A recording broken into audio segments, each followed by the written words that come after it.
Assalamualaikum warahmatullahi wabarakatuh.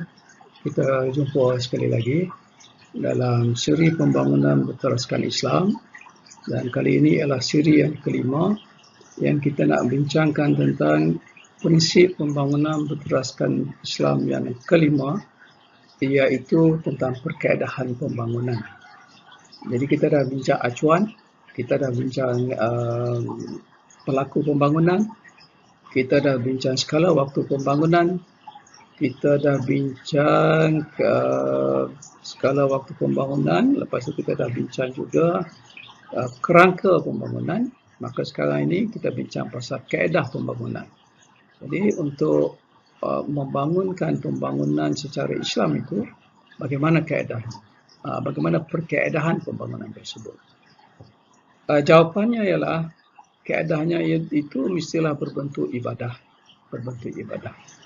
Tapi sebelum daripada kita mulakan perbincangan berkenaan dengan ibadah sebagai perkaedahan pembangunan ini, suka saya sampaikan yang kita miss dalam kuliah kita siri yang keempat yang lepas. Saya dah sebut bahawa ada 3 jenis jenayah, hukuman jenayah, iaitu hudud, dan saya sebut hudud dan kisas. Satu lagi saya lupa dan sekarang baru ingat, yang satu lagi ialah takzir. Kalau hudud itu hak Allah untuk menjatuhkan hukuman, tak boleh kita nak modify ataupun nak boleh ini. Hukuman-hukuman itu Allah dah tetapkan. Misalnya orang berzina, begitu hukumannya; orang mencuri, begitu hukumannya, ya. Tetapi kalau kisas ini ada hak Allah dan hak manusia. Allah memberikan hak juga kepada manusia untuk memutuskan hukuman. Misalnya contoh, saya bagi contoh tadi, orang yang dibunuh, kalau waris mengampunkan, maka terlepas. Walaupun kalau mengikut hukum Allah, pembunuh mesti hukumannya dibunuh, tetapi ada hak Allah bagi peluang kepada manusia untuk mengampunkan orang yang bersalah tersebut. Satu lagi takzir. Saya lupa itu ialah takzir. Takzir ini ialah hukuman ke atas sesuatu kesalahan dilakukan oleh orang Islam, tetapi hukuman itu dilakukan oleh mahkamah mengikut apa yang difikirkan sesuai oleh hakim. Jadi itu hak manusia yang sepenuhnya yang Allah bagikan, ya, kepada manusia. Baik.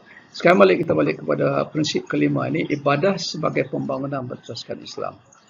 Jadi sebenarnya kaedah ibadah ini ada kena mengena dengan perjanjian manusia di alam ruh yang telah kita bincangkan, iaitu manusia berjanji akan menjadi hamba Allah.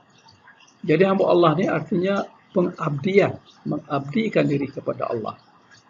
Jadi pengabdian itulah yang dimaksudkan dengan ibadah, ya. Dalam bahasa Arabnya disebut ibadah, yakni mengabdikan diri kepada Allah Subhanahu Wa Taala dalam segala hal kehidupan, dalam segala aspek kehidupan manusia.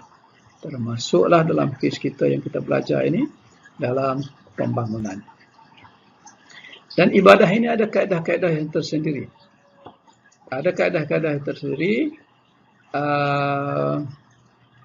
Begitulah, oleh kerana ibadah itu mesti menjadi kaedah dalam kita mencapai pembangunan, supaya sesuai dengan janji kita dengan janji kita dengan Allah Subhanahu Wa Taala di alam ruh. Maka begitulah juga dalam pembangunan ini, ibadah adalah perkaedahan pembangunan. Sama jugalah dalam bidang-bidang yang lain, dalam munakahah, dalam pendidikan, dalam semua perkara yang kita lakukan, dia mesti berbentuk ibadah kepada Allah Subhanahu Wa Taala, supaya sesuai dengan janji kita di alam ruh dengan Allah Subhanahu Wa Taala untuk mengabdikan diri kita kepada Allah Subhanahu Wa Taala. Ibadah ini ada 3 bentuk. Satu dipanggil ibadah asas. Ibadah asas ini ialah ibadah-ibadah yang wajib. Ya, seperti fardu ain lah, ibadah yang fardu ain. Misalnya solat, puasa bulan Ramadan, naik haji, bayar zakat. Jadi mana-mana yang asas yang wajib itu, yang fardu ain itu, yang menjadi obligation ke atas setiap individu, itu dipanggil ibadah asas. Tapi pada masa yang sama, ada juga satu bentuk lagi ibadah lain, dipanggil amalan utama, ataupun dalam bahasa Arabnya dipanggil fadailul amal, iaitu ibadah-ibadah yang sunat.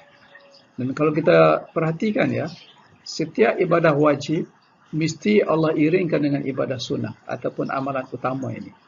Misalnya kalau sekiranya kita solat yang wajibnya 5 waktu, tetapi banyak solat-solat sunat yang Allah minta kita lakukan, galakkan kita lakukan. Begitu juga kalau sekiranya zakat itu wajib bagi orang yang berkeupayaan, orang yang sampai nisab dan haulnya. Tetapi pada masa yang sama ada sedekah sebagai iringan kepada perkara yang wajib tadi, kepada ibadah asas zakat tadi. Allah berikan amalan utama, ya, supaya kita lakukan amalan utama, bersedekah, infak dan sebagainya. Kemudian yang ketiga, bentuk yang ketiga ialah ibadah umum. Ibadah umum ini ialah ibadah dalam bidang keperluan kehidupan seharian kita ataupun fardu kifayah. Jadi pembangunan ini termasuk dalam ibadah umum. Tapi sebagaimana yang telah kita sebutkan, walaupun pembangunan itu ibadah umum, tapi dia terikat dengan ilmu fardu ain. Ya, walaupun pembangunan itu adalah merupakan fardu kifayah, tapi dia terikat dengan ilmu fardu ain sebagai kerangka kepada pembangunan berteraskan Islam. Jadi kalau kita tengok ketiga-tiga ini, ada ibadah asas, ada amalan utama, ada ibadah umum. Dan ketiga-tiga ibadah ini nanti kalau kita amalkan sungguh-sungguh, kita laksanakan sungguh-sungguh, dia akan membawa kepada dua bentuk pembangunan.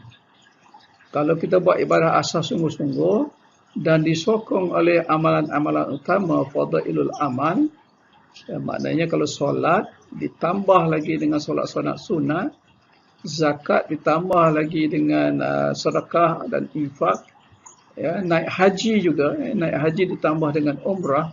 Allah ini juga naik haji dengan umrah. Maka dia akan membawa seseorang itu kepada pembangunan rohani, sebab ini lebih berbentuk fardu ain, ya, individual obligation, tanggungjawab individu.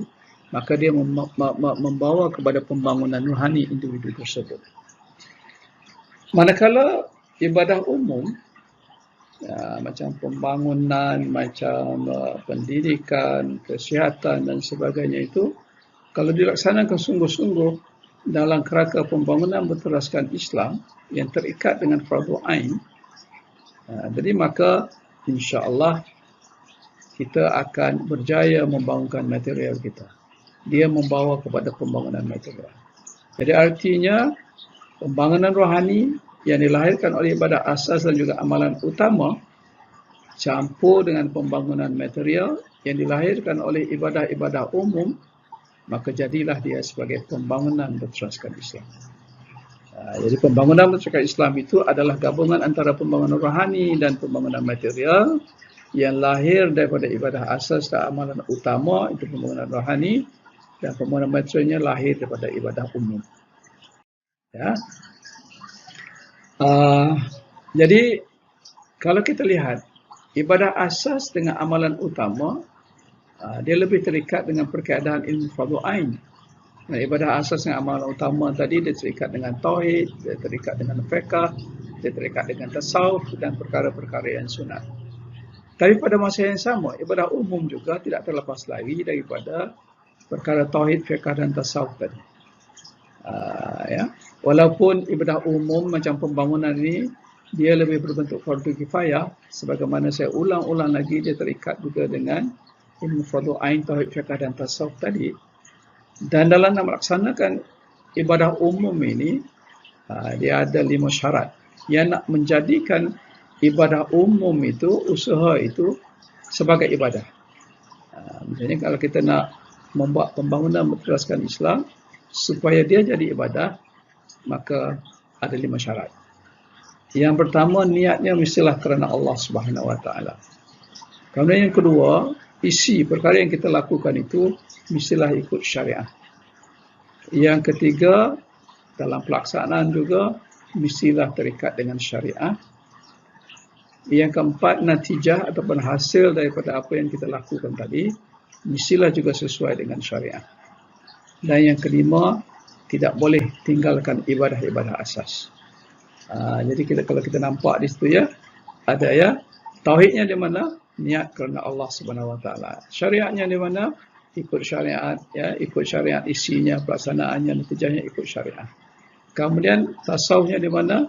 Dia tidak meninggalkan ibadah-ibadah asas, terus tawaduk dengan Allah Subhanahu Wa Taala, terus menghambakan diri kepada Allah Subhanahu Wa Taala. Jadi 5. Misalnya contoh katalah nak buka kedai runcit. Kita tengok dalam kampung kita tidak ada kedai orang Islam. Kita bergantung kepada kedai orang bukan Islam.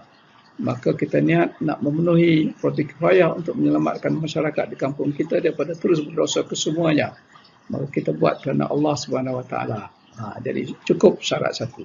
Kemudian apa yang kita nak jual itu mestilah ikut syariah. Isinya itu ya. Tak boleh jual perkara benda-benda yang haram, barangan-barangan yang haram. Dan bila dia laksanakan juga, maka kena ikut syariah. Tak boleh pinjam modal yang berbentuk riba, ya, tidak boleh menipu. Barangan yang kita jual itu mestilah telus dan begitulah sebagainya. Dan hasilnya katalah kita berjaya dari segi material, kita menjadi kaya daripada kedai runcit kita itu, maka natijahnya itu juga mesti sesuai dengan syariat. Kita tak boleh jadi makin kedekut, ya, kita tak boleh lupakan orang-orang miskin, kita tak boleh lupakan untuk membayar zakat dan sebagainya. Kalau sebaliknya, maka tak cukup syarat untuk menjadikan perniagaan kita itu sebagai ibadah umum. Dan begitulah kalau sekiranya kita terlalu asyik dengan perniagaan kita hingga tinggalkan ibadah asas, itu juga tidak cukup syaratnya. Jadi ibadah asas juga tak boleh ditinggalkan. Ya, barulah jadi ibadah umum. Jadi dalam pembangunan ini, selain daripada terikat dengan tauhid, fiqh dan tasawuf, 5 syarat itu juga adalah berbentuk ikatan dengan tauhid, fiqh dan tasawuf. Maka kelima-lima syarat ini mestilah dipenuhi. Jadi rumusannya sebagaimana yang telah kita bincangkan, bahawa manusia ini mesti beribadah setiap masa dalam apa jua perbuatannya, kerana kita memang berjanji dengan Allah di alam ruh, kita mahu menghambakan diri, mahu mengabdikan diri kepada Allah Subhanahu Wa Taala. Dan ibadah ini, untuk menjadikan segala perbuatan kita ibadah itu, ada kaedah-kaedah yang tersendiri. Begitulah juga kaedah ibadah itu merupakan kaedah pembangunan berteraskan Islam. Jadi pembangunan kita tak boleh dianggap sebagai ibadah kalau sekiranya tidak memenuhi syarat-syarat, ya, untuk menjadikan dia sebagai satu pembangunan yang berteraskan Islam. Jadi itulah kaedahnya, mesti kaedah ibadah. Kaedah ibadah itu ada kaedah-kaedahnya itu ya. Selain terikat dengan fardu ain, 3 ilmu tadi, maka ada 5 syarat yang telah saya sebutkan tadi. Kalau dipenuhi 5 syarat, daripada sekecil-kecil pembangunan yang kita lakukan hinggalah ke besar-besar pembangunan yang kita lakukan, maka jadilah pembangunan yang kita usahakan itu sebagai fardu kifayah, sebagai ibadah, dan itu dikira sebagai ibadah umum yang ada nilai di sisi Allah Subhanahu Wa Taala. Jadi sekian untuk prinsip pembangunan berteraskan Islam yang kelima, iaitu ibadah sebagai perkaedahan pembangunan berteraskan Islam.